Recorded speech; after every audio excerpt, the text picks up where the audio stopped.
Hello everyone. तो इस video में आज हम क्वेश्चन देखने वाले हैं हिस्ट्री ऑफ इंग्लिश लिटरेचर से। ठीक है, ये आपके रहेंगे हिस्ट्री ऑफ इंग्लिश लिटरेचर से रहेंगे आज के क्वेश्चन।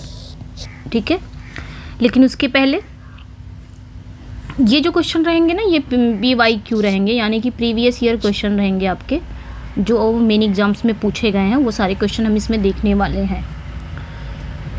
उसके पहले ये पेड PDF है, जो कोई भी इंटरेस्टेड है इस पेड PDF में वो इस नंबर पे व्हाट्सअप कर सकता है। ठीक है, इस नंबर पे आप व्हाट्सअप करके ये PDF ले सकते हो। ओके, और PDF में आपका ये है 79 में मिलने वाला है, जिसमें आपके इतने सारे टर्म्स को कवर किया गया है MCQs के थ्रू। प्रैक्टिस विद आंसर है ये, और ये आपके TGT और PGT दोनों के लिए इम्पॉर्टेंट है। ठीक है, 79 में आपको ये PDF मिल जाएगी, जिसमें 1260 समथिंग कुछ क्वेश्चन है। Literary terms, forms, literary movements, history of English literature, figure of speech, ये सारे कवर हैं। अच्छा, बहुत सारे बच्चे पूछते हैं कि हिस्ट्री ऑफ इंग्लिश लिटरेचर कहाँ से मिलेगा। इसी में आपको 360 के बाद आप देखेंगे ना, तो वहाँ से आपको हिस्ट्री ऑफ इंग्लिश, वहाँ से आप देखेंगे, सर्च करेंगे तो वहाँ पे आपको मिल जाएगा। हिस्ट्री ऑफ इंग्लिश लिटरेचर के क्वेश्चन वहाँ से आपको शायद मिल सकते हैं। ठीक है, दूसरा देखेंगे, ये दूसरी है 4 राइटर को कंप्लीट किया गया है, 1 लाइनर के थ्रू कंप्लीट किया गया है। ठीक है, ये आपका 1 लाइनर है, क्वेश्चन आंसर नहीं है, 1 लाइनर है, विद हिंदी एक्सप्लेनेशन के साथ है।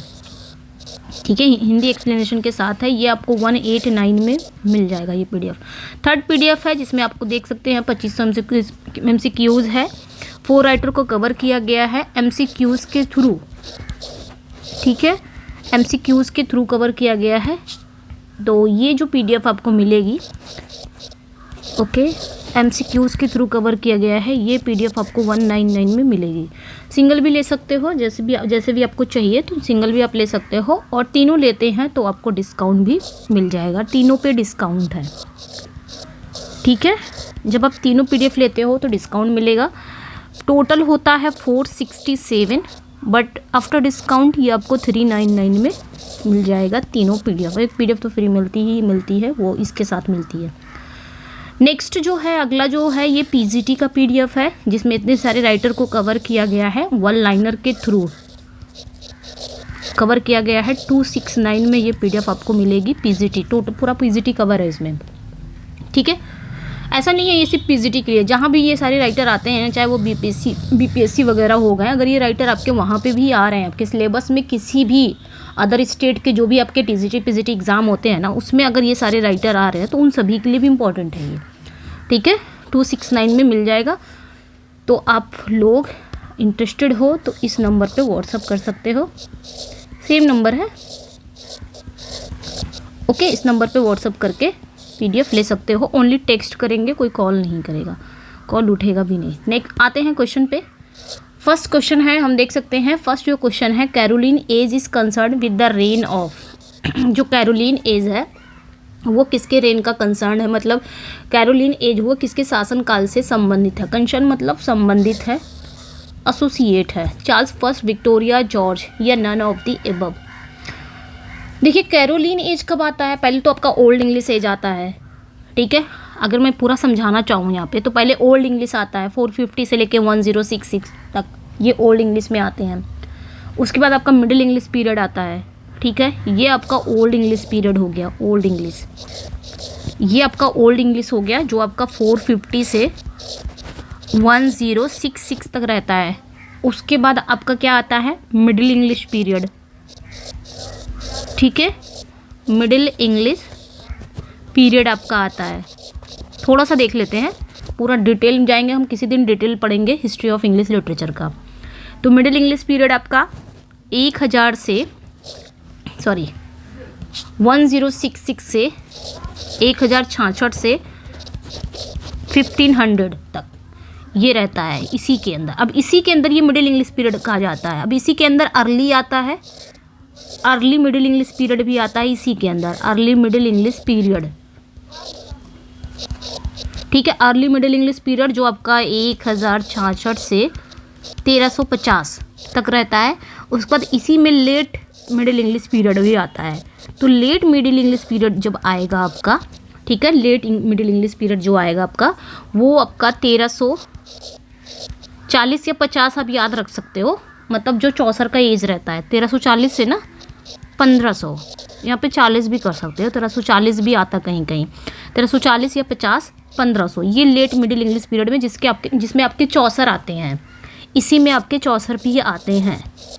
ये चौसरियन एज भी कहा जाता है इसी को, लेट मिडिल इंग्लिश पीरियड जो 1340 से 1500 के बीच में आता है, या 1350 भी आता है, ठीक है। तो इसमें चौसर भी आते हैं आपके, और इस पीरियड में ना पोइट्री और प्रोज फ्लरिश हुआ था, इस पीरियड में, लेट मिडिल इंग्लिश पीरियड में जब चौसर आए थे, जिसमें आपके चौसर भी हैं, जिसमें आपके थॉमस मैलोरी भी आते हैं, ठीक है। उसके बाद आपका आता है 1500, यहाँ पे ख़त्म हो जाता है, ठीक है, मिडिल इंग्लिश पीरियड यहाँ पे ख़त्म हो जाता है।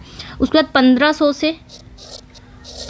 से 1660 तक ये जो पीरियड होता है, ठीक है, ये जो पीरियड होता है ये आपका रेनेशा पीरियड होता है, ठीक है।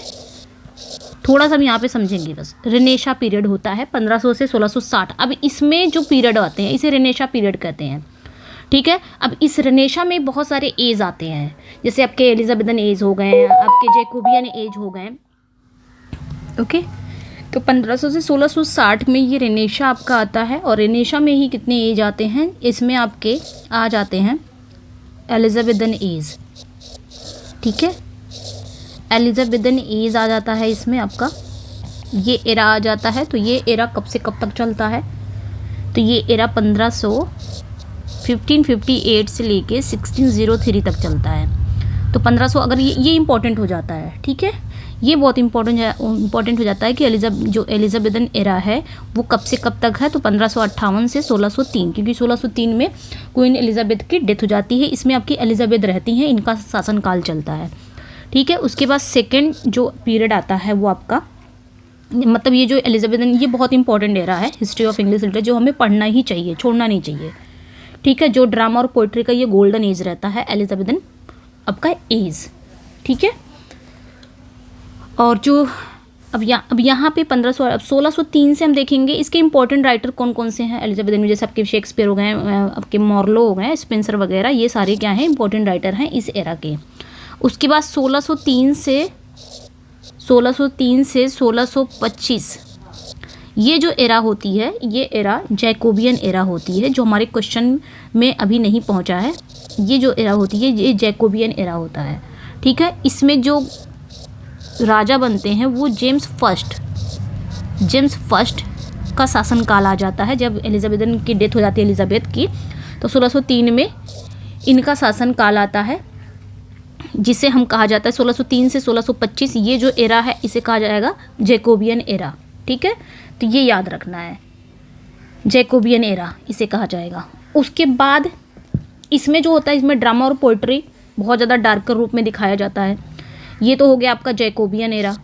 उसके बाद आपका इसके जो इम्पोर्टेंट राइटर हैं जैकोबियन में, जैसे आपके जॉनसन वगैरह हो गए, फ्रांसिस बेकन वगैरह हो गए, डन वगैरह हो गए, ये जैकोबियन में आते हैं। उसके बाद आप देख सकते हैं, उसके बाद आपका 1603 से लेके ये हो गया। उसके बाद 1625 से लेके 1649 1625 से 1649 ये जो एरा है ये आपकी कैरोलिन एरा है, जो हमारे क्वेश्चन का पूछा गया है, यानी कि कैरोलिन एज है ये, ठीक है, कैरोलिन एज, ओके। इसमें जो किसका शासनकाल आता है, तो चार्ल्स फर्स्ट का आता है, ठीक है।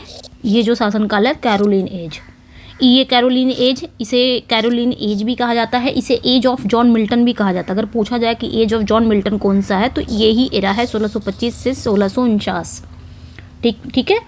तो ये याद रखना। उसके बाद आपका 1649 से लेके 1660 तक ये आपका जो एरा हो जाएगा, ये आपका कॉमनवेल्थ एरा हो जाएगा, यानी कि कॉमनवेल्थ पीरियड हो जाएगा, ठीक है। तो ये याद रखना है। आगे भी हम चलेंगे, लेकिन अभी बहुत टाइम हो जाएगा क्योंकि हमें क्वेश्चन करना है, ऐसा तो है नहीं, ये थ्योरी क्लास है। तो कॉमनवेल्थ पीरियड हो जाएगा, जिसमें आपके ओलिवर क्रॉमवेल आ जाएंगे, चार्ल्स फर्स्ट तो चले जाएंगे, इस समय किसी का शासनकाल नहीं रहता, लेकिन हाँ अगर कोई संभालता है, नेतृत्व वगैरह करता है इस एरा में, तो वो ओलिवर क्रॉमवेल रहते हैं। तो हमारा जो क्वेश्चन था, ठीक है, इतना तो समझ में आया होगा। ओल्ड इंग्लिश, फिर मिडिल इंग्लिश पीरियड 1660 से 1500, फिर इसमें अर्ली भी आते हैं, अर्ली मिडिल पीरियड और लेट मिडिल। अर्ली मिडिल इतना से इतना तक है, फिर लेट मिडिल पीरियड आपका 1350 से 1500 है। चौसर जिसमें आते हैं, ये इंपॉर्टेंट है। चौसर का जो है वो 1340 से 1500 है, ठीक है, ये याद रखना है। फिर रेनेशा आता है 1500 से 1608। ये रेनेशा के अंदर ये सारे पीरियड आते हैं। एलिजाबेथन एज है 1558 से 1603, जिसमें आपकी एलिजाबेथ फर्स्ट रहती हैं। उसका 1603 से 1625 ये जैकोबियन एरा रहता है। देन आपका 1625 से 1649 ये कैरोलिन एरा है। फिर 1649 से 1660 ये कॉमनवेल्थ पीरियड है। इतना तो हम जान गए हैं। क्वेश्चन हमारा, हम अपने क्वेश्चन तक पहुंच गए हैं। क्वेश्चन हमारा क्या पूछ रहा था कि कैरोलिन एज जो है वो किसके शासनकाल से संबंधित है। तो हम देख सकते हैं कैरोलिन, मैंने क्या बताया है, चार्ल्स फर्स्ट। तो यहाँ पे जो राइट आंसर हो जाएगा उसमें किसका शासनकाल था कैरोलिन एज का, तो राइट आंसर यहाँ पे क्या हो जाएगा आपका, चार्ल्स फर्स्ट, ए करेक्ट हो जाएगा, ठीक है। तो इस तरह अगर हम इसको रिलेट करके पढ़ेंगे तो शायद हमको एक क्वेश्चन में कितना, अब मैंने पूरा बता दिया, हालांकि अभी पूरा बताया नहीं है। अभी आपके restoration period, new classicism period आता है, जिसमें आपके रेस्टोरेशन भी आ जाएगा, ठीक है, जिसमें आपका अगस्टन एज आ जाएगा, age of sensibility, Alexander Pope, वो सारा चीज़ बाद में हम पढ़ लेंगे। खैर आगे बढ़ते हैं। तो ये चीज़ें याद रखनी है। चार्ल्स फर्स्ट, ठीक है, कैरोलिन एज जो था वो इंग्लैंड के राजा चार्ल्स फर्स्ट के शासनकाल से संबंधित है।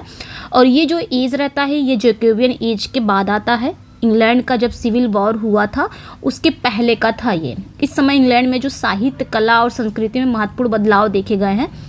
अच्छा, इस समय का पूछा जाए, ये भी इम्पॉर्टेंट हो जाता है कि ये जो आपका कैरोलिन एज है, इस समय के प्रमुख राइटर कौन कौन से हैं, जैसे कि अभी मैंने बताया है। इस समय के प्रमुख जो आपके राइटर हैं, इसमें आपके मेटाफिजिकल, कैविलियर, प्यूरिटन, तीनों ही आपका पोइटिक स्कूल का मतलब मेडअप हुआ था, बना था इसी पीरियड में। मेटाफिजिकल पोइट्री भी आई थी, कैविलियर और प्यूरिटन तीनों इसी में देखे जाएंगे। यहाँ से ही स्टार्टअप हुआ था इन लोग का, ठीक है। तो ये याद रखना है। और इस एज के जो प्रमुख राइटर हैं ये बहुत इंपॉर्टेंट हो जाता है। इस एज के प्रमुख राइटर कौन कौन के हैं, सबसे पहले हमारे मिल्टन ही हैं, तो ये याद रखना है, क्योंकि इस एज को 1649 से लेके आपका जो है 1625 से लेके 1649, यही है ना, 1625 से लेके 1649 ये कैरोलिन पीरियड है। ये आपका मिल्टन का, एज ऑफ मिल्टन भी कहा जाता है, तो ये याद रखना है। तो इसमें आपके ये इंपॉर्टेंट हो जाते हैं, मिल्टन इंपॉर्टेंट हो जाते हैं, रॉबर्ट हैरिक हो जाते हैं, तो ये याद रखना है। इसमें रॉबर्ट हैरिक हैं, ये इंपॉर्टेंट राइटर हैं, ठीक है।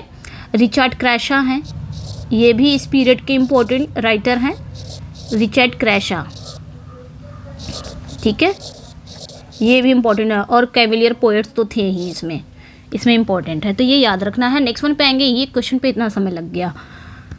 खैर नेक्स्ट वन है, what is the place of origin of Renaissance movement. अब यहाँ पे क्या पूछा जा रहा है कि रेनेशा मूवमेंट की जो उत्पत्ति थी उसका स्थान क्या था, यानी कि रेनेशा मूवमेंट जो पुनर्जागरण का शुरुआत कहाँ से हुई थी, किस स्थान से हुआ था, इटली, फ्रांस, स्पेन या जर्मनी, कहाँ से हुआ था रेनेशा मूवमेंट की शुरुआत, ठीक है।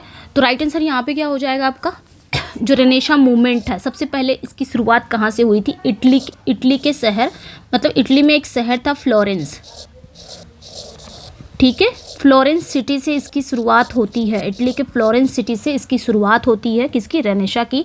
कौन से सेंचुरी में, तो 14 सेंचुरी में। ये भी इंपॉर्टेंट हो जाता है, सेंचुरी वगैरह पूछा जाता है, कौन सी सेंचुरी में, तो 14 सेंचुरी में इसकी शुरुआत होती है। ये एक सांस्कृतिक और बौद्धिक मूवमेंट था जिसमें मध्य युगीन जो अंधकार यानी कि डार्क एज के बाद एक नए विचारों, कलाओं और वैज्ञानिक खोजों का बढ़ावा दिया गया था इस एज में, ठीक है। और ये जो मूवमेंट है ये विशेष रूप से फ्लोरेंस सिटी में शुरू हुआ था, ठीक है, जहाँ पे डांटे और पेट्रार्क और बोकाशियो जैसे लेखक और जो आर्टिस्ट थे वो इस रेनेशा के प्रमुख चेहरे थे, ठीक है। बाद में ये रेनेशा क्या हुआ था, पूरे यूरोप में फैल गया था, ठीक है, तो ये याद रखना है। तो अगर पूछा जाए कि रेनेशा की शुरुआत कौन सी सेंचुरी में हुई थी, इटली के फ्लोरेंस सिटी में हुआ था, 14 सेंचुरी में हुआ था। और ये पूरी तरह से फला फूला कब था, यानी कि reach its height of 15 century में, ये पूरी तरह से फैल गया था। 15 सेंचुरी में ये क्या हो गया था, पूरी तरह से फैल गया था, तो ये याद रखना है, हर तरफ फैल गया था रेनेशा, ठीक है, फ्लरिश हुआ था, फ्लरिश कर सकते हैं यहाँ पे। ओके, तो ये याद रखना है, ये फ्लरिश हुआ था 15 सेंचुरी में, पूरी तरह से फैल गया था। और रेनेशा पूरे यूरोप में कब फैला था ये भी याद रखना है। तो 16 एंड 17 सेंचुरी में रेनेशा जो था वो पूरे यूरोप में, ठीक है, फैल गया था।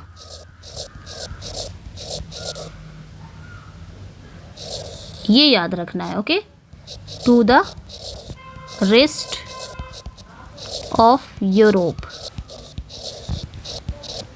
Okay, Europe in era of culture revival और poetic evolution starting in late 15 century. तो ये याद रखना है। जब मिडिल एज था उसके अंत होते रेनेशा आ गया था 14 सेंचुरी में, ठीक है, इटली के फ्लोरेंस सिटी में आ गया था और 15 सेंचुरी में ये बहुत पूरी तरह से फ्लरिश हो गया था, ये याद रखना। और 16 एंड 17 सेंचुरी में ये पूरे यूरोप में फैल गया था, तो ये याद रखना है। ओके, और इसमें इम्पोर्टेंट क्या हो सकता है, हाँ, और इम्पॉर्टेंट हो सकता है कि इसके इम्पॉर्टेंट राइटर कौन कौन से हैं, क्योंकि राइटर का अक्सर पूछा जाता है कि किस मूवमेंट से ये लोग आते हैं, इस मूवमेंट में कौन कौन से राइटर हैं, तो ये इम्पोर्टेंट है। रेनेशा मूवमेंट के राइटर हैं वो कौन कौन से हैं, तो सभी को पता होगा, जिसमें हमारे रेनेशा में जैसे फ्रांसिस बेकन हो गए, ठीक है, ये रेनेशा पीरियड के हैं, ठीक है, फ्रांसिस बेकन हो गए, जॉन डन हो गए, ये कुछ प्रोमिनेंट राइटर हैं जो हमारे रेनेशा पीरियड के हैं, मतलब सम रेनेशा ऑथर्स हैं, जैसे कि फ्रांसिस बेकन हो गए, जॉन डन हो गए, बेन जॉनसन हो गए, ठीक है, आपके बेन जॉनसन हो गए, ये वाले बेन जॉनसन, एच वाले नहीं, ठीक है, बेन जॉनसन हो गए, मार्लो हो गए, क्रिस्टोफर मार्लो, आपके शेक्सपियर हो गए। ये सब क्या है, ये कुछ रेनेशा ऑथर हैं, शेक्सपियर हो गए हैं, और आपके कौन से राइटर हो सकते हैं, स्पेंसर हो गए, तो ये याद रखना है, क्या पता पूछ ले, ठीक है, और वाइट हो गए, थॉमस वाइट, ये सब आपके क्या है, रेनेशा ऑथर हैं, ठीक है, याद रखना है, एटसेट्रा में आ जाएंगे। ओके, और रेनेशा से रिलेटेड क्या हो सकता है, और एक क्वेश्चन और हो जाता है यहाँ पे, ठीक है, एक क्वेश्चन हो जाता है कि जो रेनेशा वर्ड है इसका मतलब क्या होता है, ये अक्सर पूछा जाता है कि रेनेशा का मतलब क्या होता है। रेनेशा जो आपका है इसका मतलब क्या होता है, तो इसका मतलब होता है रीबर्थ या रिवाइवल, सारी चीज़ों में फिर से रीबर्थ होना, रिवाइवल होना, फिर से अच्छी मतलब पुरानी चीज़ों को नए चीज़ों में बदलना, हर चीज़ को, ठीक है, ये इंपॉर्टेंट हो जाता है रेनेशा से रिलेटेड।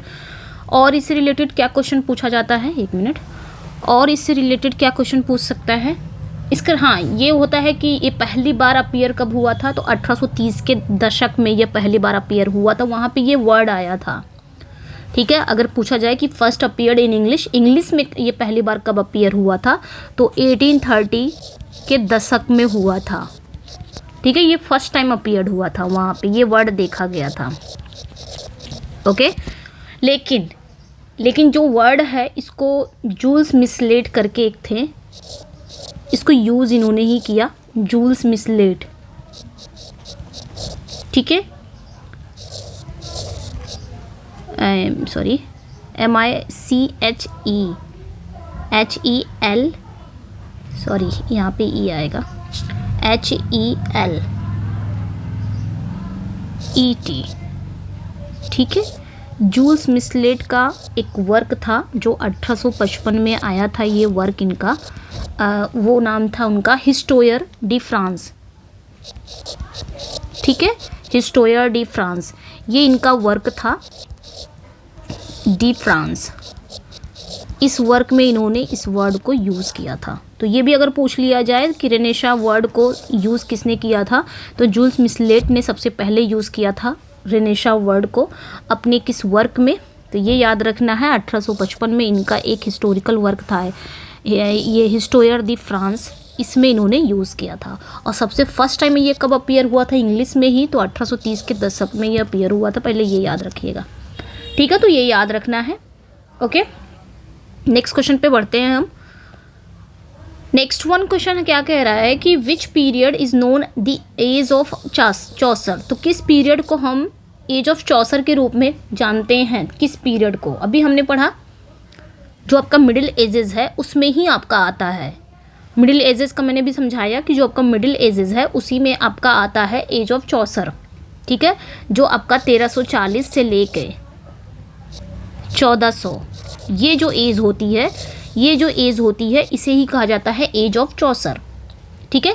और ये कब आता है? 14 सेंचुरी, ये भी याद रखना है, 14 सेंचुरी में ही चौसर आते हैं, ठीक है, ये आपके 14 सेंचुरी में आते हैं। तो जो मिडिल एज का एक हिस्सा था, ये मिडिल एज का ही एक हिस्सा था, एक पार्ट था, तो द मिडिल एजेस यहाँ पे हो जाएगा। अगर आपका इस टाइप का पीरियड, इस टाइप का अगर दिया रहा है 1340 1400 तो इस पे आप जाएंगे, ठीक है। ये मिडिल पार्ट का ही, और ये भी पूछा जाएगा कि ये लेट मिडिल पार्ट में आता है, लेट मिडिल इंग्लिश पीरियड में आता है ये, ठीक है, लेट मिडिल इंग्लिश पीरियड में आता है ये 1340 1400, ठीक है। और वो आपका अर्ली है, इसमें 2 पीरियड भी आते हैं, अर्ली मिडिल और लेट मिडिल। तो चौसर जो है वो लेट मिडिल पीरियड में आते हैं, ठीक है। और इस एज को चौसर का एज क्यों कहा जाता है? क्योंकि इस समय जो जेफरी चौसर ने अंग्रेजी लिटरेचर मतलब इंग्लिश लिटरेचर में बहुत महत्वपूर्ण योगदान दिया था। उनकी जैसे फेमस कुछ रचना थी जैसे कि द कैंटरबरी टेल्स, इस एज की सबसे उल्लेखनीय इनका वर्क था, इस एज का, मिडिल एज का, द कैंटरबरी टेल्स। और ये जो समय था ये इंग्लिश लैंग्वेज में सुधार हुआ और लिटरेचर में यथार्थवाद, सामाजिक व्यंग और मानव जीवन की विविधताओं को चित्रित किया था। तो यहाँ पे आपका राइट आंसर हो जाएगा यही, ठीक है, ओके। ये याद रखना है, मतलब मिडिल एज जो मिडिल इंग्लिश पीरियड था वो आपका 1066 से 1500, अभी मैंने बताया ना 1066 से 1500 ये मिडिल इंग्लिश पीरियड का टाइम है और इसके अंदर ये आता है, ठीक है। और जिसमें नॉर्मन कॉन्क्वेस्ट 1066 में क्या होता है, इसका एंड हो जाता है with the end of 15 century. और यहीं पे नॉर्मन कॉन्क्वेस्ट की जब एंड होता है तो 15 सेंचुरी की भी एंड हो जाता है, ठीक है। फिर 1340 से लेकर 1400 जो पीरियड है वो आपका एज ऑफ चौसर भी कहा जाता है। यहाँ पे मैंने क्या समझाया है, यहाँ पे देख लेते हैं। अर्ली मिडिल पीरियड 1066 से 1350 है। फिर आपका यहीं पे 1340 ये चौसर का मैंने निकाल दिया है, ठीक है। लेट मिडिल इंग्लिश पीरियड 1350 से 1500 और 1340 ये चौसर की बर्थ है, मतलब जब उनका जन्म होता है 1500, ये याद रखना है, ये चौसर का एज है। आते हैं नेक्स्ट वन पे हम। In which chapter of poetics does Aristotle define tragedy as an imitation of action that is serious, complete and of a certain magnitude. तो इसका बताना है कि अरिस्टोटल ने अपने पोएटिक्स में किस, मतलब अरिस्टोटल ने अपने पोएटिक्स में, पोएटिक्स के किस चैप्टर में ट्रेजेडी के बारे में ये डिफाइन किया है, मतलब ट्रेजेडी की ये परिभाषा दी है। क्या परिभाषा थी? An imitation of action that is serious, complete and of a certain magnitude. तो वो चैप्टर कौन सा था अरिस्टोटल का? चैप्टर 2, 4, 6 या 10। तो ये याद रखना है, चैप्टर 6 ये याद रखना है। पोएटिक्स का जो चैप्टर 6 है इसमें अरिस्टोटल ने इस जो डिफिनीशन है ट्रेजेडी का ये इन्होंने दिया है, ठीक है। अपने जो उनका फेमस वर्क है पोएटिक्स में, उनमें उन्होंने ट्रेजेडी की ये परिभाषा चैप्टर 6 में दी है। उनके अनुसार ट्रेजेडी क्या है? सीरियस है, कंप्लीट है, एक्शन का इमिटेशन है जिसमें एक निश्चित परिमाण यानी कि एक सर्टेन मैग्नीट्यूड होता है। ट्रेजेडी में प्लॉट, अच्छा अरिस्टोटल ने 6 एलिमेंट्स भी दिए हैं ट्रेजेडी के लिए। वो 6 एलिमेंट्स कौन कौन से हो सकते हैं अरिस्टोटल के?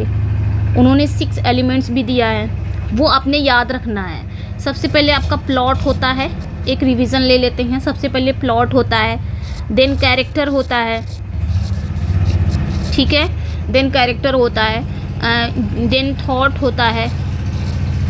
यानी कि एक ट्रेजेडी को लिखने के लिए, एक ट्रेजेडी लिखने के लिए सबसे पहले प्लॉट निर्धारित करना पड़ता है, फिर एक कैरेक्टर को जो बटोरना पड़ता है, मतलब कैरेक्टर को भी उसमें इंक्लूड करना पड़ता है। बिना कैरेक्टर के तो कोई प्ले होगा नहीं।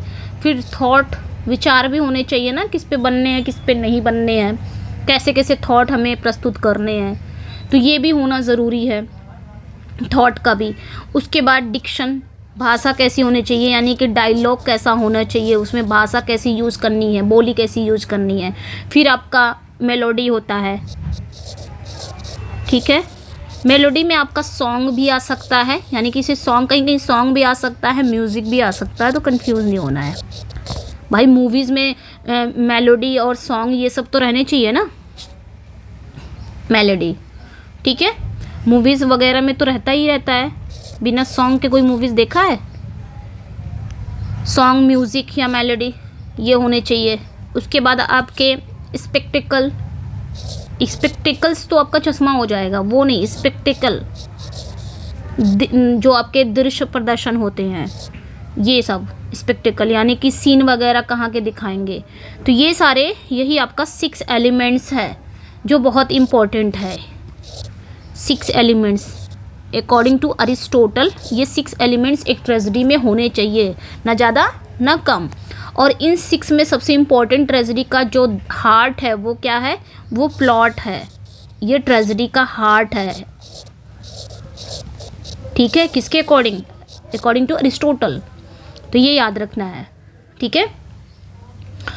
और यहाँ पे आपका करेक्ट हो जाएगा, बाकी तो यहाँ पे कुछ ऐसा है नहीं, ओके। चलिए आगे बढ़ते हैं हम।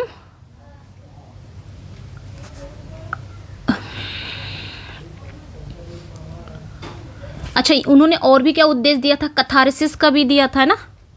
इसके साथ साथ ट्रेजेडी में उन्होंने एक और भी उद्देश्य को उन्होंने ये भी बताया कि ट्रेजेडी का उद्देश्य क्या है? कैथारसिस। कैथारसिस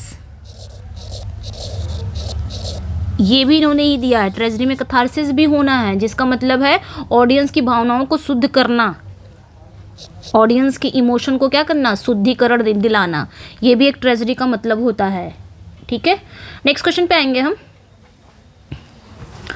नेक्स्ट वन है doctor Johnson's a dictionary of English language was publish in the year. तो डॉक्टर जॉनसन का a dictionary of English language ये पब्लिश कब हुआ है, किस ईयर में पब्लिश हुआ है, हमें ये बताना है। तो ये याद रखना है कि इनकी जो ये डिक्शनरी है ये 15 अप्रैल 1755 15 अप्रैल 1755 में इनकी जो डिक्शनरी थी ये पब्लिश हुई थी और रिटन बाय सैमुअल जॉनसन। तो यहाँ पे आपका सी करेक्ट हो जाएगा, ठीक है। 1755 में सैमुअल जॉनसन द्वारा अ dictionary of the English language 15 अप्रैल 1755 में पब्लिश हुआ था। ये अंग्रेजी भाषा की पहली विस्तृत अव्यवस्थित डिक्शनरी थी, ये भी याद रखना है। This is the first dictionary थी, ये बहुत ही विस्तृत थी, एलाबोरेट थी, बहुत ही व्यवस्थित तरीके से इसको बनाया गया था। और इस डिक्शनरी में लगभग कितने शब्द होंगे? 40,000 शब्दों की परिभाषाएं दी गई हैं, लगभग, ये मैंने लगभग बोला है, ठीक है, ओके। 40,000 यस शब्दों की परिभाषाएं दी गई हैं। मैंने यहाँ पे मैंने लिख देना है यहाँ पे, शब्दों की परिभाषाएं, ठीक है, दी गई हैं। लगभग लगा दे रही हूँ मैं, दी गई थी लगभग, ठीक है। तो ये याद रखना है। और इसके लिए क्या इंपॉर्टेंट हो सकता है? ये जो आपका डिक्शनरी है इसमें लगभग 40,000 शब्दों की परिभाषाएं दी गई हैं और जो हर शब्द का उपयोग जानते हो कैसे किया गया है? एक लिटरेरी कोटेशन के साथ समझाया गया हर शब्द का यूज़ जो है। और ये जो डिक्शनरी है ये अंग्रेजी भाषा पर गहरा प्रभाव पड़ा, मतलब अंग्रेजी भाषा पर एक गहरा प्रभाव पड़ा इस डिक्शनरी का, a dictionary of English language doctor Johnson का, ठीक है। और ये 18वीं सेंचुरी, ये इंपॉर्टेंट हो जाएगा, ये 18वीं सेंचुरी, ये याद रखिएगा, ये 18वीं सेंचुरी के दौरान लगभग 150 वर्षों तक अंग्रेजी भाषा के लिए सबसे प्रभावशाली शब्दकोश भी बना रहा।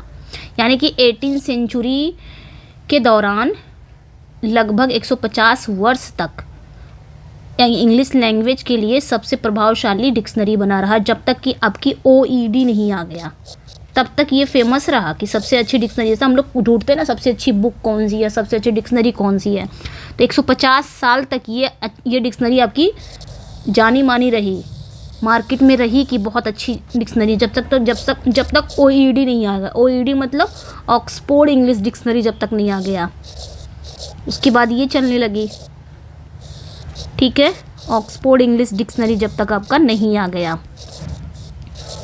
तब तक ये बनी रही चर्चे में, ये वाली डिक्शनरी।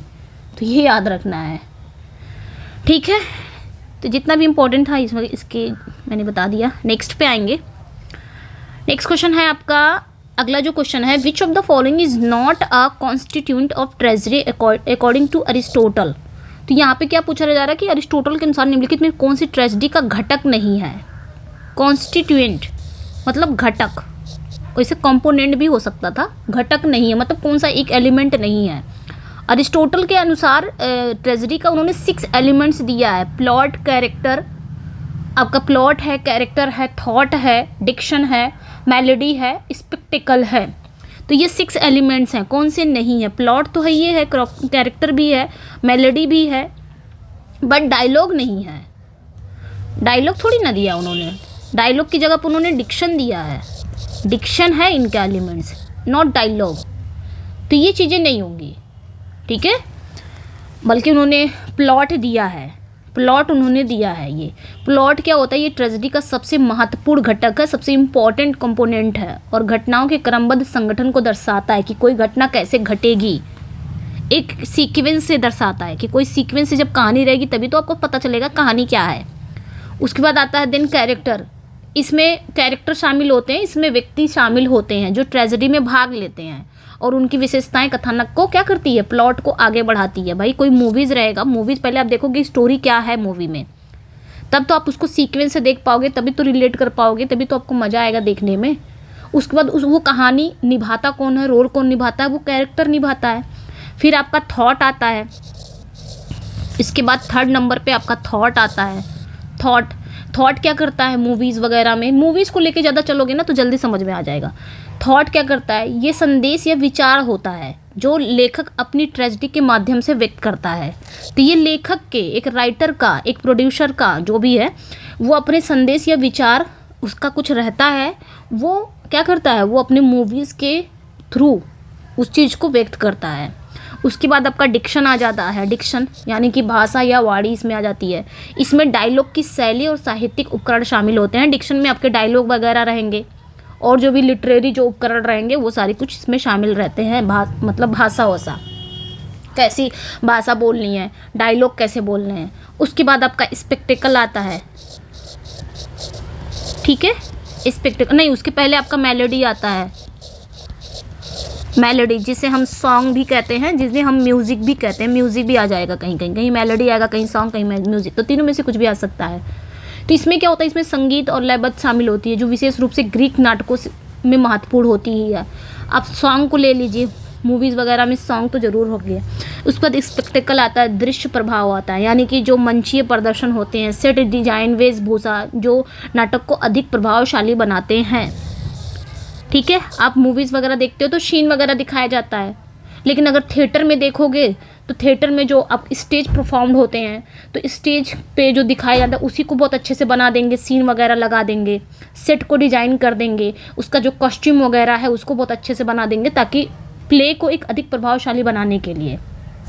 लेकिन डायलॉग ऐसा कुछ नहीं है। डायलॉग विशेष रूप से ये अरिस्टोटल द्वारा बताए गए इन एलिमेंट्स में से एक भी रूप नहीं आता है, तो यहाँ पे आपका करेक्ट हो जाएगा। चलिए नेक्स्ट पे आएंगे हम, नेक्स्ट क्वेश्चन पे आते हैं। नेक्स्ट वन क्या है, in which year was Harold Pinter awarded to Nobel prize. तो किस ईयर हैरोल्ड पिंटर को नोबेल प्राइज़ से अवार्ड दिया गया था हैरोल्ड पिंटर को। तो हैरोल्ड पिंटर को 2005 में लिटरेचर के लिए, ठीक है, लिटरेचर के लिए 2005 में उनको ये नोबेल प्राइज़ दिया गया था। तो यहाँ पे आपका बी करेक्ट हो जाएगा। उनको सम्मानित किया गया था। वो एक प्रसिद्ध ब्रिटिश ड्रामेटिस्ट थे जिन्होंने पिंटरेस्क, जो एक स्टाइल था पिंटरेस्क, इस शैली को उन्होंने जन्म दिया था, जिसमें डायलॉग की अनिश्चितता, मौन का उपयोग, अप्रत्याशित तनावपूर्ण स्थितियाँ शामिल थी। उनकी प्रमुख वर्क जैसे बर्थडे पार्टी है, केयर टेकर है, होम कमिंग है, ये सारे हैरोल्ड पिंटर का ही वर्क है। नेक्स्ट वन पे आएंगे। नेक्स्ट वन क्वेश्चन है, who was the first Indian English playwright to be awarded Sahitya Akademi award.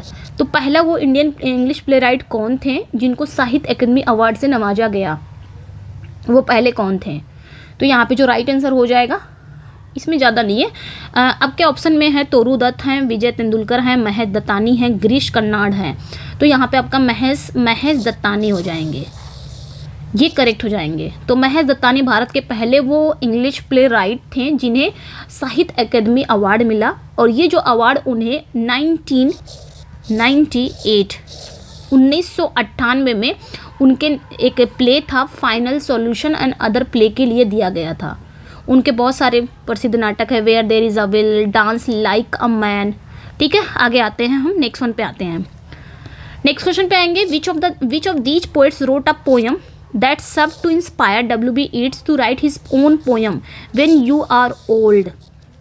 ठीक है, अगला जो क्वेश्चन है यहाँ पे क्या कह रहा है, ये आपके सब जो हिस्ट्री ऑफ इंग्लिश लिटरेचर में करा रही हूँ, ओनली टीजीटी के लिए नहीं इंपॉर्टेंट है। टीजीटी पीजीटी जितने भी आपके एग्जाम हैं जहाँ पे भी हिस्ट्री ऑफ इंग्लिश लिटरेचर आते हैं सभी के लिए इंपॉर्टेंट है। ठीक है, यहाँ पे क्या कहा जा रहा है कि इनमें से किस पोएट्स ने एक कविता लिखी जिसने W.B. Yeats को अपनी कविता व्हेन यू आर ओल्ड लिखने के लिए प्रेरित किया। वो कौन से पोएट था जिन्होंने एक पोयम लिखा और वो पोयम को इंस्पायर होकर W.B. Yeats ने भी एक पोयम लिखा व्हेन यू आर ओल्ड। ठीक है, W.B. Yeats को अपनी कविता व्हेन यू आर ओल्ड लिखने के लिए प्रेरित किया, वो कौन थे? तो वो आपके पियरे डी रॉन्सर थे, रॉनशार्ड।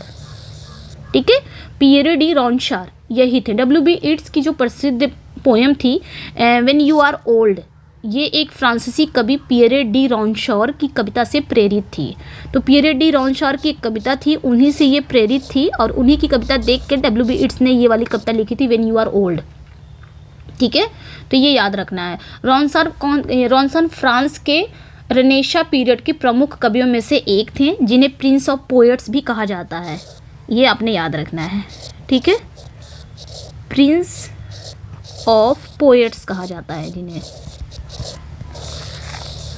ओके, कहा जाता है। व्हेन यू आर ओल्ड एक मार्मिक कविता है जो प्रेम, अस्वीकार और समय के प्रभावों को दर्शाती है। नेक्स्ट क्वेश्चन पे आएंगे हम। अगला जो आपका क्वेश्चन है, अगला जो क्वेश्चन है, the first pastoral romance in English में पहला पेस्टोरल रोमांस कौन सा है? यहाँ पे रोमांस पूछा जा रहा है कि पहला रोमांस मतलब पहला पेस्टोरल रोमांस कौन सा है? रोमांस ऑफ रोज, सिडनी की आर्केडिया, शेफर्डेस कैलेंडर या एज यू लाइक इट। तो पहला वो कौन सा है? तो याद रखना है सिडनी की आर्केडिया है। ठीक है, क्या है? सिडनी की आर्केडिया, मतलब जिसको किसने लिखा है? सर फिलिप सिडनी ने लिखा है, सर फिलिप सिडनी। ओके, इन्होंने इसको लिखा है आर्केडिया को, जो कि एक क्या है? पेस्टोरल रोमांस है। ठीक है, और एक चीज़ और याद रखना है कि इसका जो ओरिजिनल टाइटल है, आर्केडिया का जो ओरिजिनल टाइटल है,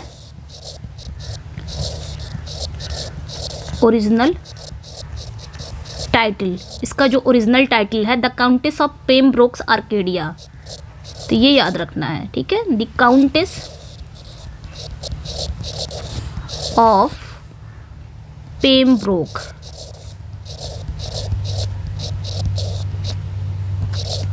आर्केडिया। ठीक है, तो ये याद रखना है, written by sir Philip Sidney, और इसको तो इन्होंने लिखा है 16th सेंचुरी में, लेट 16th सेंचुरी, याद रखिएगा। ठीक है, तो ये याद रखिएगा, इसका मतलब ओरिजिनल टाइटल यही है, the countess of Pembroke Arcadia. वैसे तो हम लोग आर्केडिया के नाम से जानते हैं। ठीक है, और ये 16वीं सेंचुरी की एक गद्य काव्य रचना है जिसमें अमेजोन के वेश में दरबारी प्रेम कहानियाँ हैं, ये सारी चीज़ें हैं।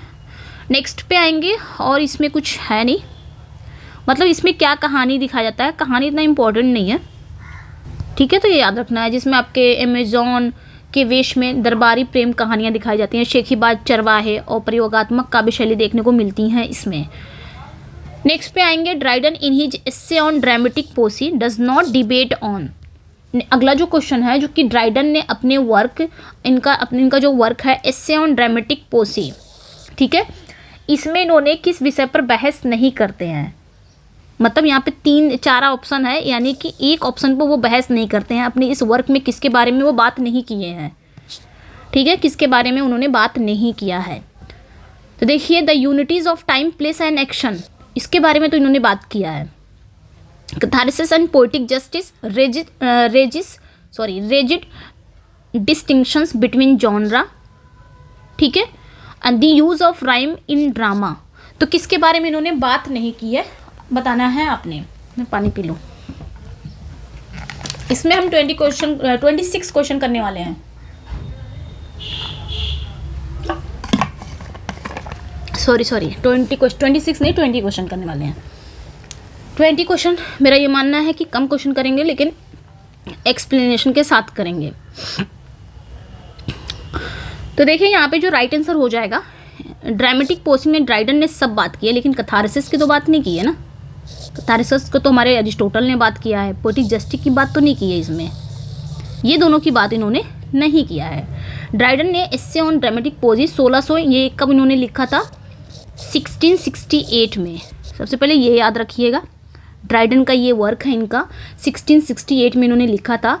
ये एक डायलॉग स्टाइल में लिखा गया है, ठीक है। इसमें कौन से स्टाइल में लिखा गया है, तो ये भी याद रखिएगा, डायलॉग स्टाइल में ये लिखा गया है, ओके।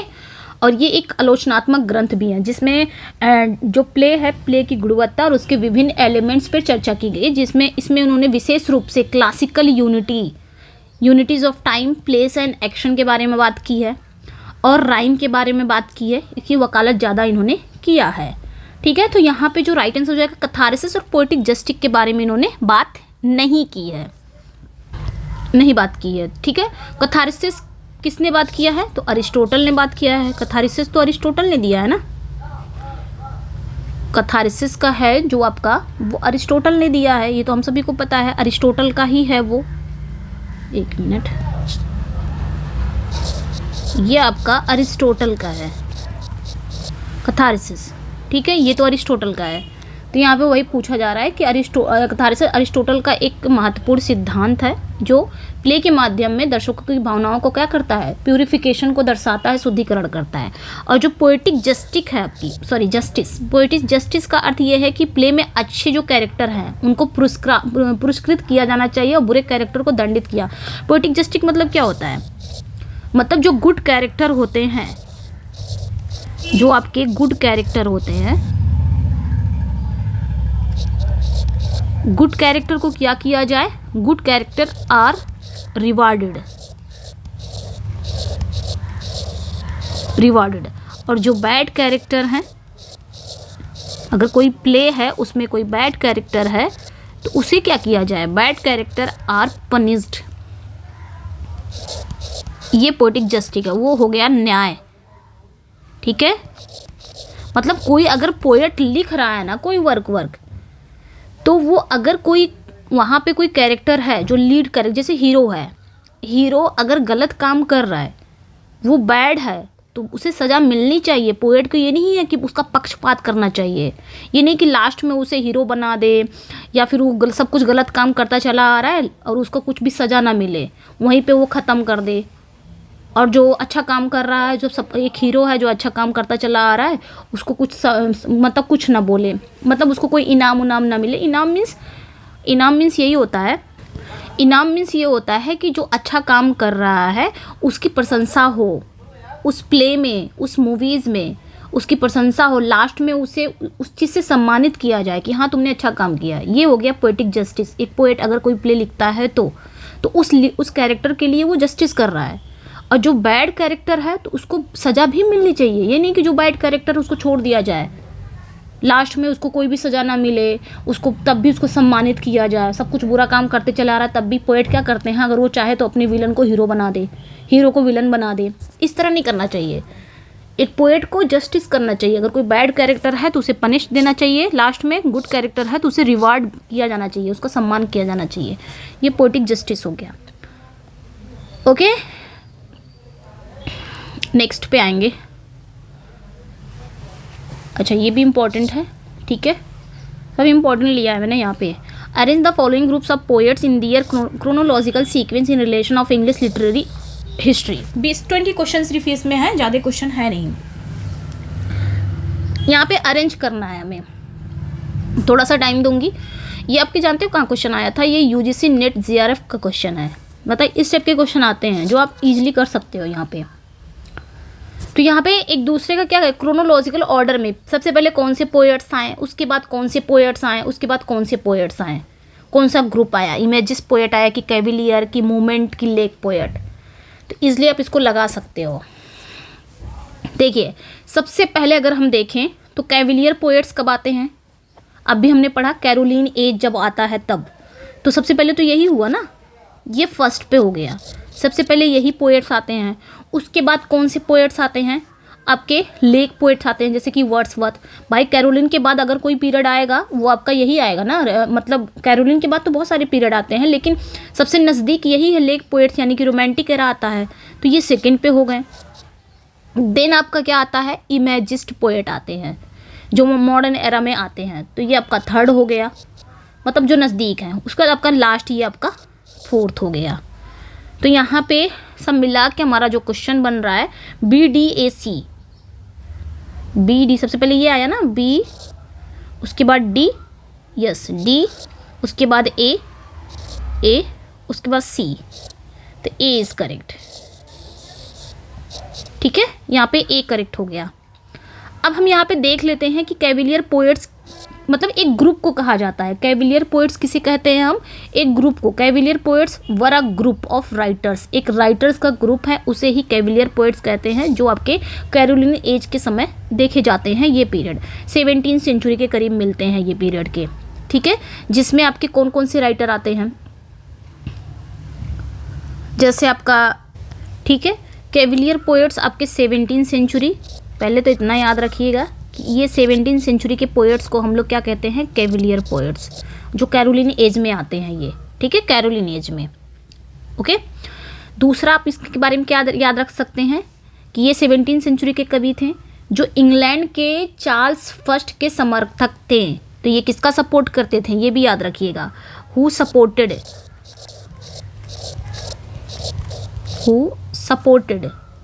ये चार्ल्स फर्स्ट का सपोर्ट करते थे, जो कैविलियर थे, सपोर्टेड चार्ल्स फर्स्ट, पहला ये याद रखिएगा। दूसरा चार्ल्स फर्स्ट का सपोर्ट करते थे। अगर पूछा जाए चार्ल्स फर्स्ट का सपोर्ट कौन करता था, तो कैविलियर पोएट्स करते थे। कब ये पाए जाते हैं, 17वीं सेंचुरी के कवि को ही हम कैविलियर पोएट्स कहते हैं।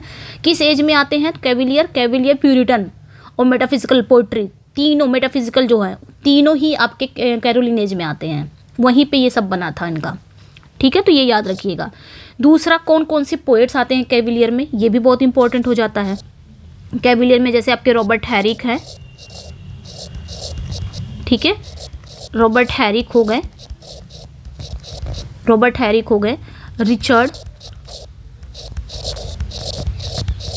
रिचर्ड लवलेस, ये है ना लवलेस, रिचर्ड लवलेस हो गए,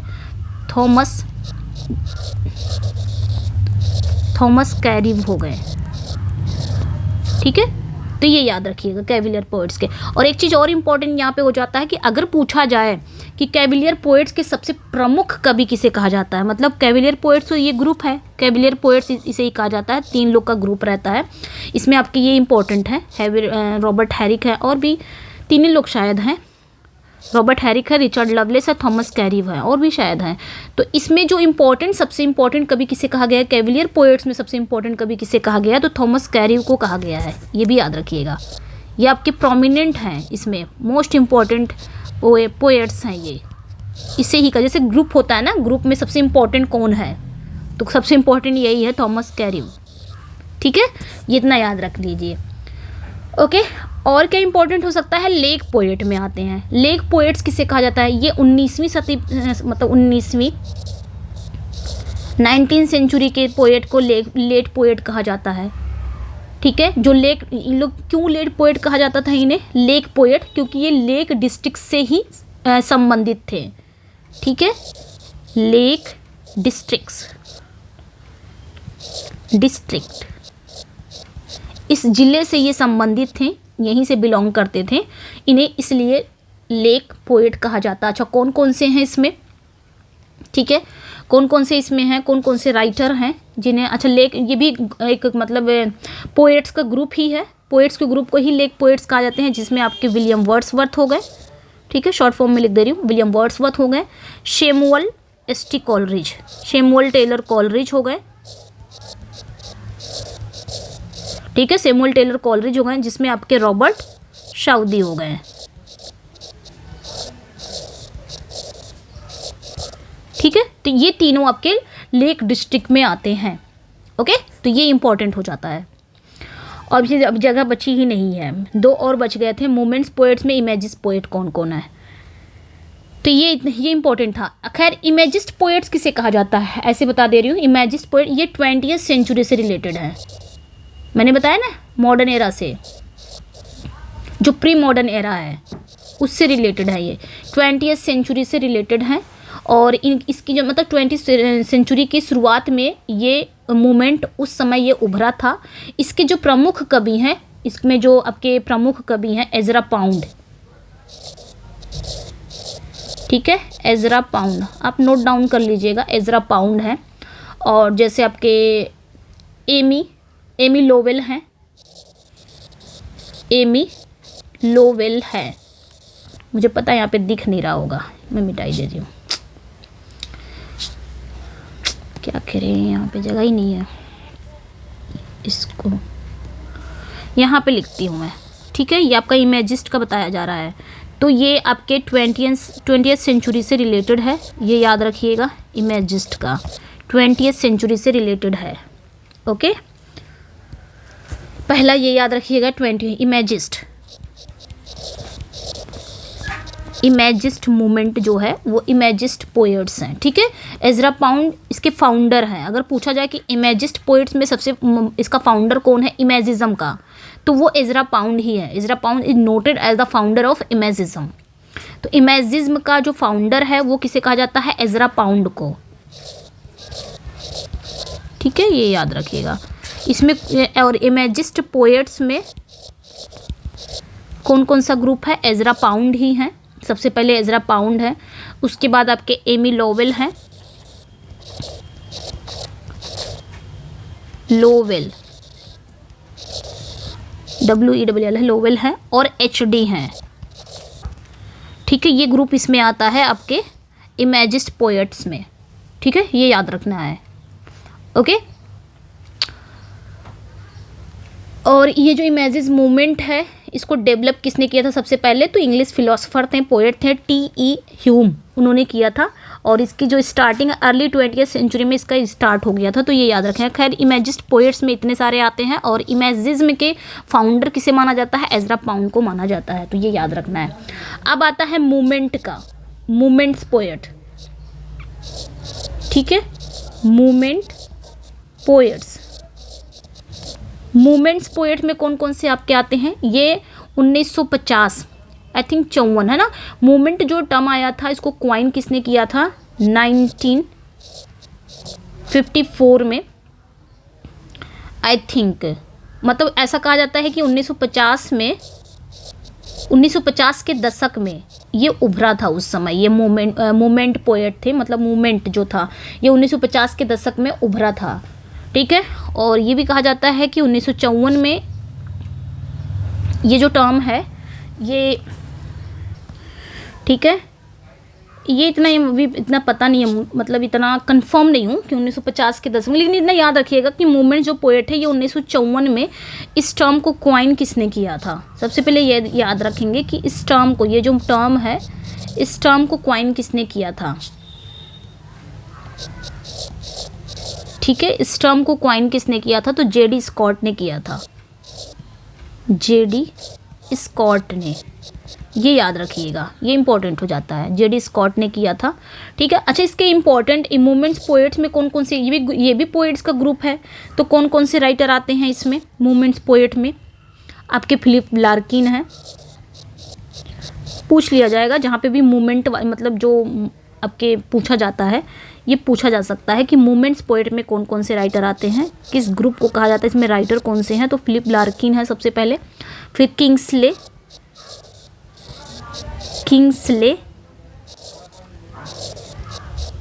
किंग्सले एमिस है, उसके बाद सेकंड पे हैं, थर्ड पे हैं डोनाल्ड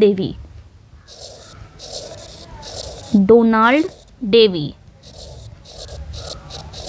ठीक है, और आपके हैं जॉन वेन, सो ऑन, मतलब ये इतने सारे राइटर हैं, तो ये याद रखें।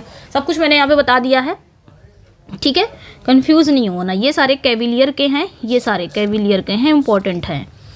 और ये आपके लेक डिस्ट्रिक्ट के हैं, तो ये याद रखिएगा, ये सारे लेक डिस्ट्रिक्ट के हैं। विलियम वर्ड्सवर्थ, क्या हो रहा है, William Wordsworth, S T Coleridge, Robert Southey, ये आपके लेक डिस्ट्रिक्ट के हैं, मैं ऐसे कर दे रही हूँ। ये आपके मूवमेंट्स पोएट के हैं, फिलिप लार्किन, किंग्सले। और ये आपकी इमेजिस पोएजरा पाउंड है, एमी लोवेल है, एचडी है। लोवेल की स्पेलिंग मैंने रॉन्ग लिखी है, एक मिनट, इसको मैं सही करती हूँ। लोवेल। चलिए नेक्स्ट क्वेश्चन पे आते हैं। नेक्स्ट वन पे आएंगे हम। नेक्स्ट वन क्या कह रहा है कि विच ऑफ, ठीक है, which of the following writers was not associated with the aesthetic movement during the late 19th century. तो यहाँ पे पूछा जा रहा है निम्नलिखित में कौन सा राइटर है जो लेट 19th सेंचुरी के दौरान जो एस्थेटिक मूवमेंट था उससे एसोसिएटेड नहीं है, ठीक है। तो कौन सा लेट 19th सेंचुरी में एस्थेटिक मूवमेंट आता है, सबसे पहले तो ये याद रखेंगे। और इसमें से कौन सा राइटर नहीं है, Matthew Arnold, Walter Peter, Oscar Wilde है, विलियम मॉरिस हैं। तो भाई ये सभी हैं, वॉल्टर पीटर भी हैं, ऑस्कर वाइल्ड भी हैं, विलियम मॉरिस भी हैं। ऑस्कर वाइल्ड आप देख सकते हो, जो ऑस्कर वाइल्ड हैं इनका एस्थेटिक मूवमेंट के ये प्रमुख लेखक हैं। अगर कोई पूछे कि एस्थेटिक मूवमेंट के प्रमुख लेखक, प्रोमिनेंट, ठीक है, अगर कोई पूछे कि प्रोमिनेंट राइटर कौन से हैं, ठीक है, तो ऑस्कर वाइल्ड ये प्रोमिनेंट राइटर हैं आपके एस्थेटिक मूवमेंट के, जिन्होंने the picture of Dorian Gray लिखी है। वॉल्टर पीटर जो हैं आपके, ये भी हैं, इनकी एक बुक है द रेनेसा, जो कि एस्थेटिक विचारधारा का आधार मानी जाती है। एस्थेटिक के बारे में उन्होंने लिखा है, द रेनेसा, इनकी भी बुक है द रेनेसा, जिसमें उन्होंने ये बात लिखी है, ठीक है, द रेनेसा। तो वॉल्टर पीटर का है, जिसमें उन्होंने एस्थेटिक विचारधारा को आधार माना है, इसमें दिखाया गया। विलियम मॉरिस भी हैं, तो ये भी कला और शिल्प आंदोलन यानी कि आर्ट्स एंड क्राफ्ट मूवमेंट के संस्थापक हैं। अगर पूछा जाए ये कौन है, विलियम मॉरिस भी आर्ट्स से रिलेटेड है भाई, तो ये याद रखना है, आर्ट्स एंड क्राफ्ट्स, तो ये याद रखिएगा, आर्ट्स एंड क्राफ्ट्स मूवमेंट्स के ये फाउंडर हैं, ठीक है। ये कौन है, फाउंडर हैं। तो इससे रिलेटेड ये भी इसी के एस्थेटिक मूवमेंट में आ गए, क्योंकि ये भी एस्थेटिक विचारधारा से जुड़े हुए हैं, तो ये भी हैं। लेकिन मैथ्यू अर्नोल्ड नहीं है, मैथ्यू अर्नोल्ड तो नहीं है, वो इस मूवमेंट के पार्ट नहीं है। ये तो विक्टोरियन एरा के हैं। ये किसके हैं, विक्टोरियन एरा के हैं। मैं सब पूरा लिख डालूंगी, लग रहा है इसी पे। ये आपके किसके हैं, विक्टोरियन एरा के हैं, ठीक है। ये विक्टोरियन एरा के हैं, जो मतलब जिन्होंने कल्चर एंड अनार्की इस विचारधारा को दर्शाया जाता है। इनमें इन्होंने क्या किया, ये विक्टोरियन एरा के साहित्यकार थे, जो लिटरेरी में क्या किया, नैतिकता और संस्कृति पर अधिक ध्यान देते थे। खैर ये है नहीं, ये विक्टोरियन एरा के हैं, बस इतना याद रखिएगा। नेक्स्ट वन पे आएंगे। लास्ट क्वेश्चन है आपका, the stream of consciousness method is not used by. अब यहाँ पे क्या कहा जा रहा है, the stream of consciousness method is not used by. तो जो स्ट्रीम ऑफ कॉन्शियसनेस है, इस मेथड को किसने यूज़ नहीं किया है, नथान एश इन पेडे, ये इनका वर्क का नाम है, ठीक है, लास्ट वाला। कॉनरेड एकेन है, वर्जीनिया वुल्फ है, रेबेका वेस्ट है। तो कौन है जिन्होंने स्ट्रीम ऑफ कॉन्शियसनेस मेथड को यूज़ नहीं किया है, ठीक है। तो ये याद रखिएगा किसने नहीं किया है। सबसे पहले जानेंगे कि स्ट्रीम ऑफ कॉन्शियसनेस ये एक फ्रेज है, इसको यूज़ किसने किया है, ठीक है। ये एक फ्रेज है, इसको यूज़ किसने किया सबसे पहले, विलियम जेम्स। विलियम जेम्स ने किया है। इनकी एक बुक का नाम है द प्रिंसिपल ऑफ साइकोलॉजी। इनकी बुक का नाम है द प्रिंसिपल ऑफ साइकोलॉजी, ठीक है, साइकोलॉजी, ओके, साइकोलॉजी, जो कब आई थी, 1890 में आया था, ठीक है। ये इनकी बुक थी, याद रखना है, ओके, बुक थी। तो इसमें इन्होंने इसको यूज़ किया था। ये क्या था, ये डिस्क्राइब करते हैं unbroken flow of perceptions, memories, thoughts and feeling the waking mind. मतलब जो हमारा वेकिंग माइंड है, जो हमारा दिमाग है, जो हमारा माइंड है, इसमें थॉट्स जो हमारे आते हैं, जो फीलिंग्स आती है, जो मेमोरी, जो परसेप्शन, उसका अनब्रोकन फ्लो होता है, कभी भी टूटता नहीं है, मतलब चलता ही रहता है। हम सोचते ही रहते हैं अपने थॉट, अपने फीलिंग को, ठीक है। सोचते ही रहते हैं। कोई भी चीज़ हमें कहीं भी कोई भी चीज़ हमारे कहीं भी हम घूमने गए तो वहाँ की मेमोरीज भी हमारे दिमाग में हमेशा रहती है, वो अनब्रोकन रहती है, चलती रहती है। थॉट्स फीलिंग्स हमेशा चलते रहते हैं, कभी ना रुकते हैं। ये हो गया स्ट्रीम ऑफ कॉन्शियसनेस। ठीक है, तो किसने यूज़ नहीं किया है, तो यहाँ पे जो राइट आंसर हो जाएगा वो आपका करेक्ट हो जाएगा। किसने यूज़ नहीं किया है, तो रेबेका वेस्ट ने नहीं किया है, हैरियट ह्यूम, ये इनका वर्क है रेबेका वेस्ट का, इन्होंने नहीं किया है। बाकी नाथन एश ने पे डे में किया है, बिल्कुल किया है। कॉनरेड एकिन की ब्लू वाई इज, इन्होंने भी किया है। वर्जीनिया वुल्फ की मिसेस डैलोवे, इन्होंने किया है। ये तीनों में ये स्ट्रीम ऑफ कॉन्शियसनेस का स्टाइल मिलता है, लेकिन रेबेका वेस्ट की हैरियट ह्यूम इस शैली से लिखी नहीं मानी जाती है। तो यहाँ पे आपका करेक्ट हो जाएगा रेबेका का। ठीक है, तो वर्जीनिया, और सबसे इंपॉर्टेंट कौन है इसमें, तो ये भी याद रखेंगे, वर्जीनिया वुल्फ ने सबसे ज़्यादा यूज़ किया है स्ट्रीम ऑफ कॉन्शियसनेस का। Mrs Dalloway to the lighthouse, इनका एक वर्क है टू द लाइट हाउस, वहाँ पे भी। उसके बाद जेम्स जॉयस ने भी किया है, इन्होंने भी किया है। किसने किया है, जेम्स जॉयस ने भी किया है यूलिसिस में। ठीक है, तो ये याद रखना है, यूलिसिस में इन्होंने किया है। ठीक है, जेम्स जॉयस ने। विलियम फॉकनर भी ने, मतलब विलियम फॉकनर ने भी किया है द साउंड एंड फ्यूरी में, the sound and the fury. ठीक है, the sound and fury, William Faulkner, इन्होंने भी किया the sound. Marcel Proust in search of lost time, इन्होंने भी किया है। तो ये सारे इंपॉर्टेंट हो जाते हैं। ठीक है, चलिए आगे बढ़ते हैं, नेक्स्ट पे आते हैं।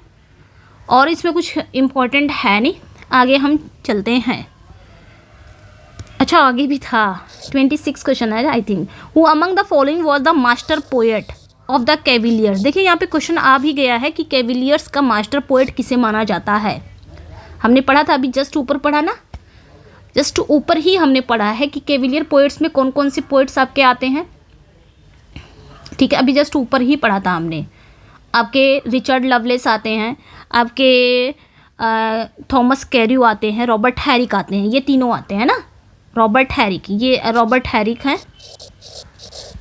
रॉबर्ट हैरिक है ये, और ये थॉमस कैरियो हैं, ये पूरा नाम है थॉमस कैरियो हैं, और एक आपके रिचर्ड लवलेस हैं। ठीक है, रिचर्ड लवलेस हैं। तो इन तीनों में सबसे ये तीनों क्या है, कैविलियर पोएट्स हैं। और कैविलियर पोएट्स में सबसे मास्टर पोएट किसे माना जाता है, ये मैंने बताया है अभी। तो किसे माना जाता है, यहाँ पे जो राइट आंसर हो जाएगा वो आपका थॉमस कैरियो करेक्ट हो जाएंगे। मैंने भी बताया ना कि सबसे मास्टर पोएट उन्हें ही माना जाता है, थॉमस कैरियो को। तो ये 17वीं सेंचुरी के वो अंग्रेजी कवि थे जो चार्ल्स फर्स्ट के समर्थक थे। ये भी याद रखिएगा कि ये जो कैविलियर पोएट्स हैं ये किसका सपोर्ट करते थे, तो चार्ल्स फर्स्ट का सपोर्ट करते थे। 17वीं सेंचुरी के ये पोएट्स थे और इन्होंने चार्ल्स फर्स्ट का समर्थक किया, सपोर्ट किया। लेकिन कौन अपोज करता था चार्ल्स फर्स्ट का, वो प्यूरिटन्स थे, जिसमें हमारे मिल्टन भी थे।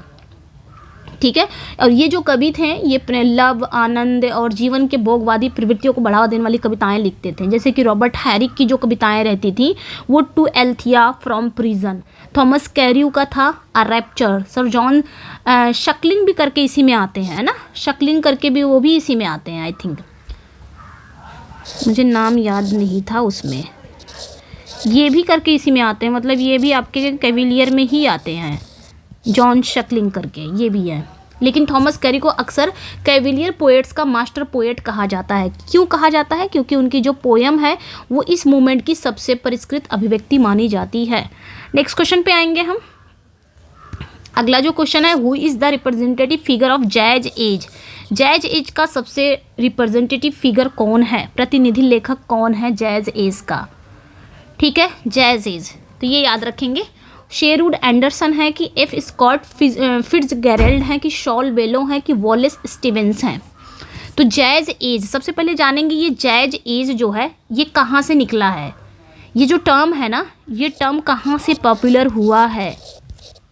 ठीक है, तो ये याद रखिएगा कि एक शॉर्ट स्टोरी का कलेक्शन आया था, उसी के कलेक्शन जब वो पब्लिकेशन आया था उसका नाम था टेल्स ऑफ द जैज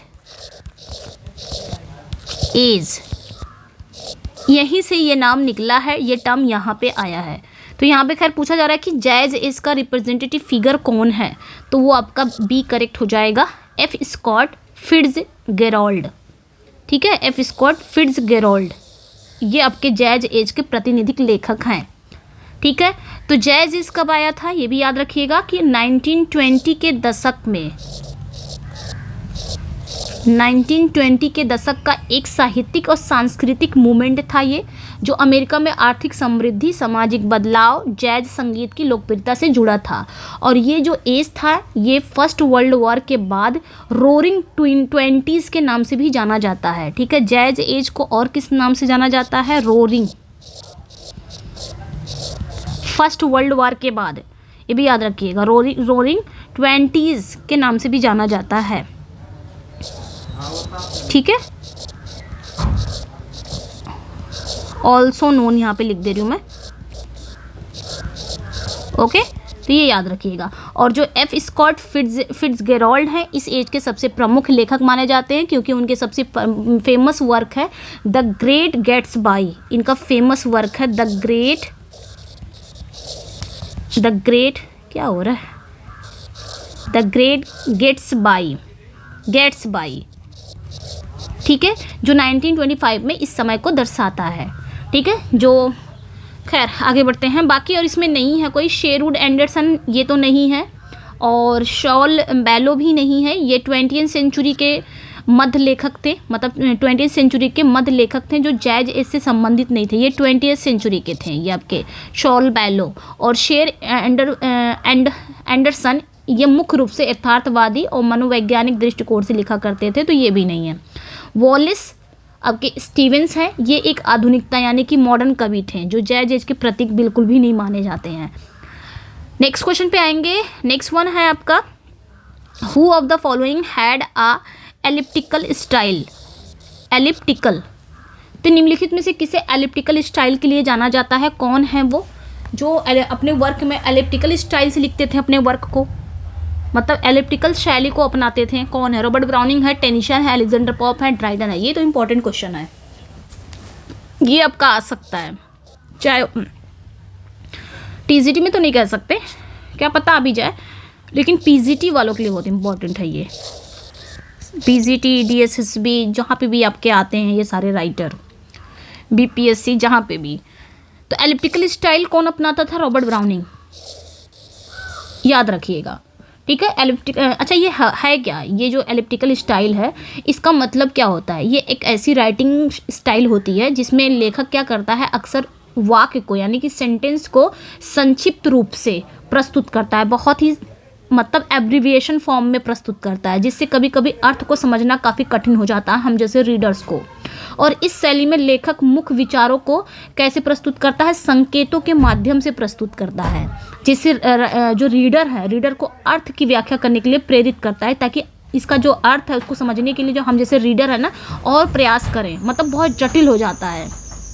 ये होती है एलिप्टिकल स्टाइल, मतलब कोई भी वाक्य को लिखना रहेगा तो संक्षिप्त रूप से वो प्रस्तुत करेंगे, जिसमें कभी कभी अर्थ भी समझना काफ़ी मुश्किल हो जाता है। क्यों करते हैं? ताकि रीडर क्या करे, इस अर्थ की व्याख्या करने के लिए और प्रेरित हो जाए कि क्या है। तो रॉबर्ट ब्राउनिंग ही है वो, ठीक है, जो ड्रामेटिक मोनोलॉग के लिए जाने जाते हैं। रॉबर्ट ब्राउनिंग किसके लिए जाने जाते हैं? ड्रामेटिक मोनोलॉग के लिए जाने जाते हैं, ये तो जानते ही हैं।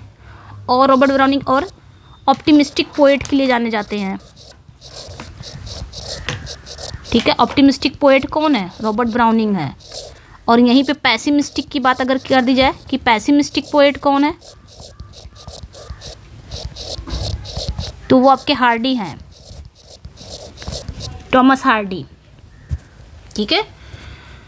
तो रॉबर्ट ब्राउनिंग ही है वो आपके जो ये इस शैली को अपनाते हैं, ताकि जटिल कठिन भाषा के लिए जाने जाते हैं। उनकी जो पोयम है वो अक्सर अधूरी लगने वाली वाक्य संरचनाओं और संकेतों से भरी होती है, जिससे रीडर जो है उनको ध्यान से पढ़ना पड़ता है। रीडर को बिना ध्यान से पढ़े उनको समझ में नहीं आएगा, क्योंकि वो सेंटेंस को क्या करते हैं, बहुत संक्षिप्त रूप से प्रस्तुत करते हैं और संकेतों के माध्यम से अपने विचारों को प्रस्तुत करते हैं। जैसे कि उनकी प्रमुख पोयम है my last duchess, bishop order, his tomb at Saint Praxed's church. तो ये सारे नेक्स्ट पे आएंगे। नेक्स्ट क्वेश्चन है आपका, विच of the following novels has a Chinese box structure? ये भी इंपॉर्टेंट है, ठीक है। यहाँ पे क्या पूछा जा रहा है कि निम्नलिखित में से कौन सा नॉवेल है जो चाइनीज बॉक्स स्ट्रक्चर को फॉलो करता है। कौन सा नॉवेल है चाइनीज बॉक्स को स्ट्रक्चर को फॉलो करता है, कौन सा नॉवेल है ये बताना है। ठीक है, तो मिडिल मार्च है, जेन आयर है, मैन्सफील्ड पार्क है, उदरिंग हाइट्स है। तो सबसे पहले जानेंगे कि चाइनीज बॉक्स होता क्या है। ये एक स्ट्रक्चर होता है, एक स्टोरी का तकनीक होता है जिसमें कहानी के भीतर दूसरी कहानी होती है। जैसे एक बॉक्स है, फिर बॉक्स के अंदर एक बॉक्स है, फिर बॉक्स के अंदर एक बॉक्स है। खैर इतना अंदर नहीं जाएंगे हम, बस इतना जानेंगे कि एक बॉक्स है और उसके अंदर हमने खोला तो फिर एक बॉक्स मिला हमें, तो बॉक्स के अंदर बॉक्स, वही हो गया चाइनीज बॉक्स। यानी कि एक कहानी के अंदर ही एक कहानी होती है जिसमें कहानी के अंदर दूसरी कहानी होती है और ये क्रम कई स्तरों से चलता है। जैसे कि एक के भीतर दूसरा बॉक्स, इसे फ्रेम्ड नैरेटिव भी कहा जाता है। ठीक है, इसे फ्रेम्ड नैरेटिव भी कहा जाता है, ये याद रखिएगा, ऑल्सो नोन। ठीक है, तो वुदरिंग हाइट्स है, ये याद रखिएगा। यही वो नॉवल है जो इस स्ट्रक्चर को फॉलो करता है। किसका है वुदरिंग हाइट्स, ये भी पता होगा, इमली ब्रॉन्टे का है। इमली ब्रॉन्टे का है ये।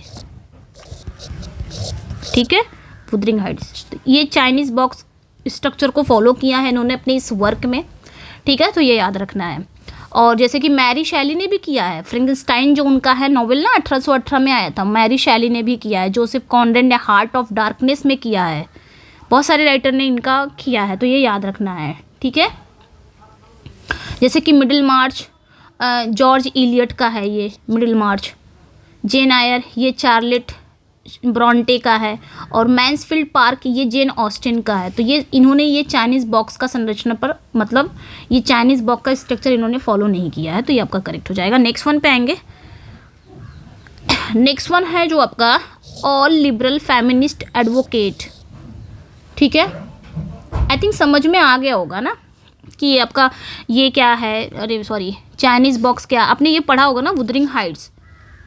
इसमें कहानी क्या होती है, मुख्य जो कथावाचक होता है, यानी कि जो आपका स्टोरी टेलर होता है वो आपका लॉकवुड होता है। लॉकवुड की कहानी का मुख्य जो होता है वो कथावाचक होता है, जिसमें वो नेली डिन द्वारा सुनाई गई घटनाओं को आगे बढ़ाता है, और उसके अंदर भी कई कैरेक्टर की कहानियाँ भी जुड़ी होती हैं, मतलब कहानी के अंदर कहानी, वही होता है चाइनीज़ बॉक्स। अब बॉक्स को याद रखिएगा, बॉक्स के अंदर बॉक्स।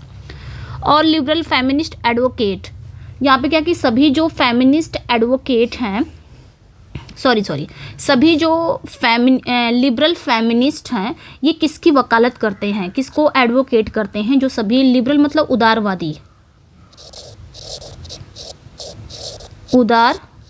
फेमिनिस्ट मतलब नारीवादी। ठीक है, मतलब सभी उदारवादी नारीवादी किसकी वकालत करते हैं, तो equal treatment in the public sphere, इसकी वकालत करते हैं। तो थोड़ा सा समझ लेते हैं यहाँ पे भी कि लिबरल फेमिनिज्म जो है, यानी कि लिबरल उदारवादी नारीवादी जिसे कहा जाता है, लिबरल फेमिनिज्म, ये एक नारीवादी विचारधारा होती है जो कानूनी और सामाजिक सुधारों के माध्यम से महिलाओं और पुरुषों के बीच समान अधिकार और अवसर सुनिश्चित करने पर केंद्रित है। मतलब महिलाएं और पुरुष को समान अधिकार दिया जाए, जैसे पुरुष को जितना अधिकार मिलता है उतना महिलाएं, एकदम समान अधिकार, यानी कि महिला है तो उसको पीछे कर दिया जाए, इस तरह नहीं। तो वो क्या करती हैं, इक्वल ट्रीटमेंट हो पब्लिक स्पेयर, यानी कि महिलाएं और पुरुष में एकदम समान अधिकार मिलने चाहिए, चाहे वो मुख्य रूप से राजनीतिक कोई पॉलिटिकल चीज़ हो, वहाँ पे भी कोई आर्थिक चीज़ हो, कोई शैक्षिक क्षेत्र हो, वहाँ पे भी महिलाओं के साथ समान व्यवहार की वकालत करती हैं। ठीक है, तो ये याद रखना है, मतलब कोई भी चीज़ हो, कहीं पे भी हो, चाहे वो शिक्षा में हो, हर जगह हो, महिलाएं और पुरुष एक बराबर हैं, ये वकालत करती हैं जो लिबरल फेमिनिज्म है। ठीक है, आते हैं नेक्स्ट पे। अगला लास्ट क्वेश्चन है आज का।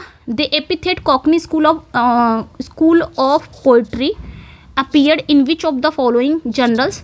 तो यहाँ पे बताना है कि जो कॉकनी स्कूल ऑफ पोइट्री है, इसका जो टाइटल है, एपिथेट है, सबसे पहले किस मैगजीन में पब्लिश हुआ था। कॉकनी स्कूल ऑफ पोइट्री, ये जो टाइटल है, ये जो एपिथेट इनको मिला है, तो ये सबसे पहले किस मैगजीन में अपीयर हुआ था वो बताना है। बस यही पे एंड करूँगी क्लास को। अब ज़्यादा नहीं जाएंगे क्योंकि ज़्यादा लंबी लेंदी क्लास हो गई है। ठीक है, तो ये आपका ए करेक्ट हो जाएगा। ब्लैकवुड्स एडिनबर्ग मैगजीन इन 1817। ठीक है, ये करेक्ट हो जाएगा। कॉकनी स्कूल ऑफ, एक नकारात्मक एपिथेट था ये। एपिथेट मतलब क्या होता है? विशेषण, जो कि एक नेगेटिव में था, जिसे पहली बार 1817 में ब्लैकवुड एडिनबर्ग मैगजीन में पब्लिश किया गया था। ठीक है, तो ये याद रखना है। ओके, और इस शब्द का यूज़ किसने किया था? तो लॉर्ड बायरन ने किया था, ये याद रखना है। लॉर्ड बायरन हो गए, जॉन विल्सन हो गए। ठीक है, जॉन विल्सन हो गए आपके, जॉन विल्सन क्रॉकर हो गए। ये ब्लैकवुड मैगजीन के अन्य क्रिटिक ने किया था ये सारे, तो ये याद रखना है। अच्छा, एक चीज़ और यहाँ से पूछी जाती है कि इसका उद्देश्य क्या था, आखिर क्यों उन्होंने इस कॉकनी स्कूल ऑफ पोइट्री ये एपिथेट निकाला था, नेगेटिव कमेंट किया था, क्यों? क्योंकि उनका उद्देश्य यही था कि लंदन में उस समय जो उभरते कवि थे, पोएट्स थे, विशेष रूप से जॉन कीट्स थे उस समय, आपके जॉन कीट्स थे, आपके ली हंट थे।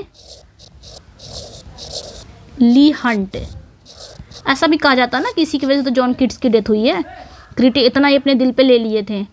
आपके विलियम हैज़लिट भी हो गए। ठीक है, विलियम हैज़लिट, और पीबी शैली का भी नाम आता है, ये भी याद रखिएगा। पीबी शैली का भी नाम इसमें आता है, तो ये याद रखिएगा। अगर अच्छा पूछा जाए कि कॉकनी स्कूल ऑफ पोइट्री, ये सारे ग्रुप को कॉकनी स्कूल ऑफ पोइट्री में कौन कौन से राइटर आते हैं, तो ये आपके राइटर हैं, कीट्स हैं, हंट हैं, विलियम हैज़लिट हैं, पीबी शैली का भी नाम आता है इसमें। ठीक है, ये उस समय लंदन में उभरते कवि थे ये सारे, और विशेष रूप से John Keats, Leigh Hunt, William हैज़लिट की कविताओं को नीचा दिखाना था, क्योंकि ये उस समय लिख रहे थे और लिखते लिखते वो पहला वर्क अपना पब्लिश कराए। तो ये मैगजीन जो थी, ब्लैकवुड एडिनबर्ग मैगजीन थी, ये इन्होंने इनके वर्क को नीचा दिखाने के लिए ही उन्होंने ये क्रिटिसाइज किया था। इस टाइटल उन कवियों को अपमानित करने के लिए दी गई थी, इन सारे पोएट्स को, बेचारियों को ये टाइटल दिया गया था ताकि ये अपमान फील करें, क्योंकि वे उच्च वर्ग के अभिजात कवियों की तरह नहीं माने जाते थे उस समय। जो उच्च वर्ग के कवि थे ये उनसे नीचे माने जाते थे, इसलिए इनको ऐसा क्रिटिसाइज किया गया था। ठीक है, और ऐसा भी कहा जाता है कि जॉन कीट्स की डेथ भी इसी कारण हुई थी, ऐसा कहा जाता है, क्योंकि हमारे पीबी शैली ने एडोनिस में कहा है ऐसा। ठीक है, तो ये करेक्ट हो जाएगा, आपका ए करेक्ट हो जाएगा। ओके, अच्छा, क्राइटेरियन इन 1921, ये भी एक मैगजीन है जो आपकी क्राइटेरियन 1921 है। ये एक मैगजीन है जो मॉडर्निस्ट राइटिंग से जुड़ी हुई है, ये वाली मैगजीन, और इसको एडिट किसने किया था? टी.एस. इलियट ने किया था, ये याद रखिएगा। इसको किसने एडिट किया था? टी.एस. इलियट ने, इसकी बात कर रही हूँ सेकेंड वाले की। और स्पेक्टेटर 1866, ये मुख्य रूप से राजनीतिक और सामाजिक मुद्दों पर केंद्रित थी ये वाली। और टैबलर जो थी ये ज़्यादा प्रसिद्ध साहित्यिक पत्रिका नहीं थी, मैगजीन नहीं थी। ठीक है, तो ये याद रखना है। यहीं पे एंड करती हूँ क्लास को। अच्छा, ये इनके ब्लैकवुड एडिनबर्ग मैगजीन के साथ साथ लॉर्ड बायरन भी थे, जॉन विल्सन क्रॉकर भी थे।